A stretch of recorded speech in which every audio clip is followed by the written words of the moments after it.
Are you the person that leaves your deadlines to the last minute, delays paying that dreaded parking ticket, or worse, constantly checking your phone? Well, it sounds like you're a procrastinator. Or as the joke goes, maybe you have it all figured out. The longer you wait, the older you get, and the wiser you must be, right? Well, sorry to say that's not the case. But if it helps, you're not the only one. A fifth of the adult population and half of the student population are what we call chronic procrastinators. When I asked my team at Stanford what came to mind when they thought of the stereotypical procrastinator, they said laziness, lack of priority, not knowing where to begin, lack of motivation, and indecisiveness. But what is a procrastinator really? Procrastination is a self-regulatory failure defined as the voluntary delay of an intended course of action that may result in regret and guilt. With that in mind, why do we do it? Interestingly enough, there is a science behind this. At the neurobiological level, procrastination appears to be the result of a battle between the limbic system, which drives our emotions, and the prefrontal cortex, which helps us make decisions. Broadly speaking, there are three different types of procrastinators. First, there are the thrill seekers.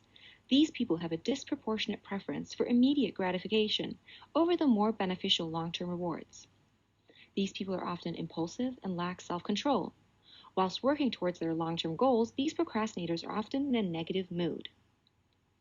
To help themselves temporarily feel better, they engage in irrational task avoidance to induce a quick dopamine release by pursuing other immediately tempting activities and discounting the future.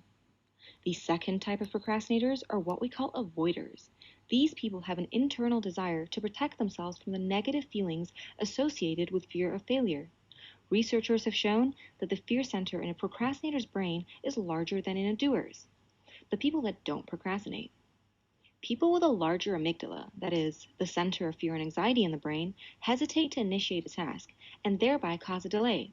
In other words, procrastinators are not necessarily lazy and unmotivated, but may rather be immobilized by the fear of initiating the new task. Let's dive into this. When we feel emotionally overwhelmed by a challenging project or even the accumulation of several smaller projects, the amygdala induces a fight or flight response, and the hormone adrenaline is released in the body.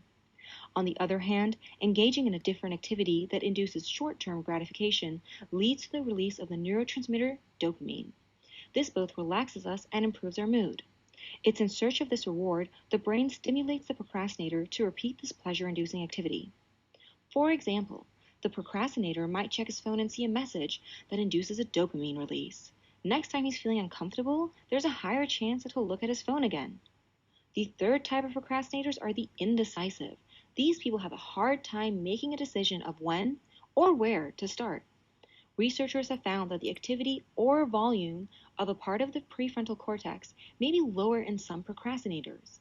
This region normally reflects the ability to exert cognitive control to maximize long-term goals. In a battle between the prefrontal cortex and the limbic system may win, and in turn lead to procrastination. Researchers have shown that different levels of procrastination is not only associated with academic or occupational performance, but also physical and mental health. So, what can we do to reduce it? Here are some suggestions. First, control your stimuli.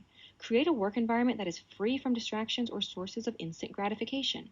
Or, create cues that get you started. For example, only work in the library or in the office. Separating your environments makes the decision effortless.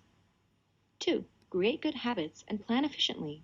We're creatures of habit, and if your tasks are part of your routine, it'll be easier to stick to them. Inhibit procrastination by predetermining what you're going to do. This reduces the decision-making and emotional interference and leaves you with a larger mental reserve to complete your tasks. Set specific goals. By breaking your tasks into smaller steps, they become more tangible. 3. Exposure. Just get started. By exposing yourself to the task you're trying to avoid, you will reduce the unpleasant feelings you associate with the task. Sometimes it's just the getting started that's the hardest step. This video was brought to you as a result of productive procrastination.